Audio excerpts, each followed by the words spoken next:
A Câmara de Vereadores recebe hoje o seminário Enfrentamento à Violência de Gênero e Práticas com Homens Autores de Violência. E está aqui comigo a doutora Thaís da Rosa Alves, ela que é uma das palestrantes de hoje, vai falar sobre o tema dos processos de judicialização da violência. Doutora, o que a gente pode esperar dessa situação? Há condições de ser melhorado? Como é que os homens devem ser integrados para que essa situação se reverta no futuro? Eu acredito que sim, pois, né, a violência de gênero contra as mulheres ela é um problema de toda a sociedade, né? Então, claro que tem as políticas que são voltadas para as mulheres, deu um foco muito grande para isso, e agora essas atividades e essas experiências que vão ser tratadas aqui hoje, que falam também da questão dos homens e como eles devem também fazer parte disso, né? Tanto no combate também o trabalho com os homens que são os autores de violência, para além da punição, para além da criminalização. Acho que é muito interessante ver essas atividades e como tem esse outro caminho também para o enfrentamento à violência. Como é que a justiça se coloca nisso? Há uma deliberação do juiz, no caso, por exemplo, assim, já houve a comprovação do crime, por exemplo, de violência contra a mulher. Esse homem, ele vai passar por um processo de ressocialização, ele vai ter uma multa, ele vai ter isso como o juiz deve determinar que assim seja? Essas experiências elas são bem heterogêneas, então vai depender de como cada juizado funciona. Mas pelas experiências que eu tenho contato, normalmente isso é realizado após a situação do crime, então é feito pelo juiz ou pela juíza que faz esse encaminhamento para esses serviços, né? E aí esses serviços normalmente eles também são realizados fora do ambiente do fórum, né?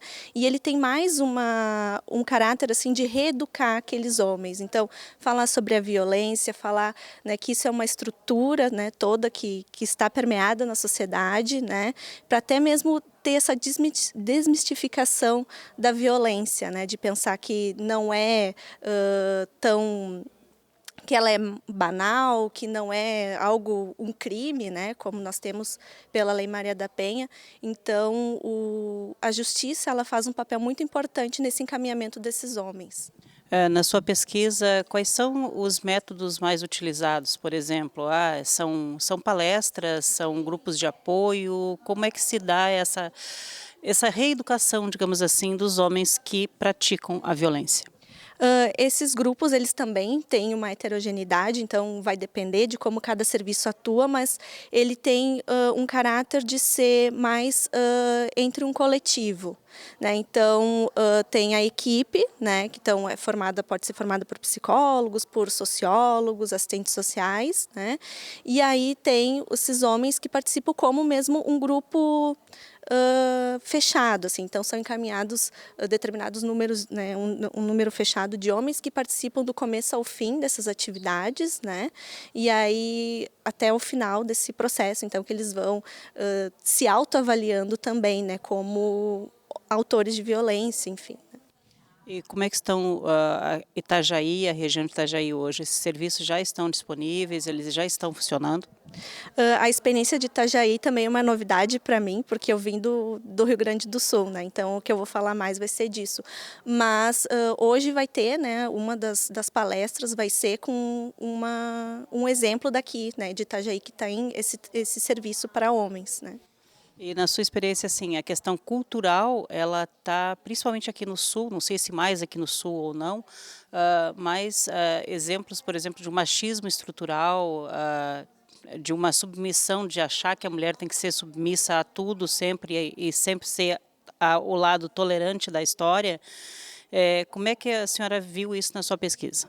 Sim, né? Então nós temos a questão do machismo, ela está muito, ela é estrutural, ou seja, ela está em todos os âmbitos da sociedade, né? Então no trabalho, na família, né? Nas relações, nas relações amorosas, enfim, né?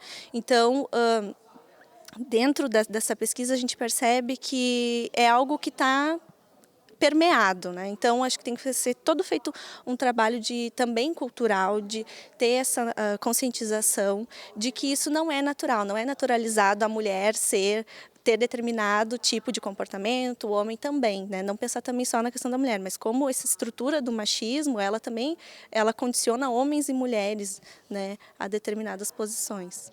Nesse caso, a saída para um futuro melhor seria, para que essa cultura mude, começar isso desde cedo, né, pela educação. Sim, exatamente, né. Então até a própria Lei Maria da Penha prevê isso, né, ações educativas para essa mudança dessa cultura machista.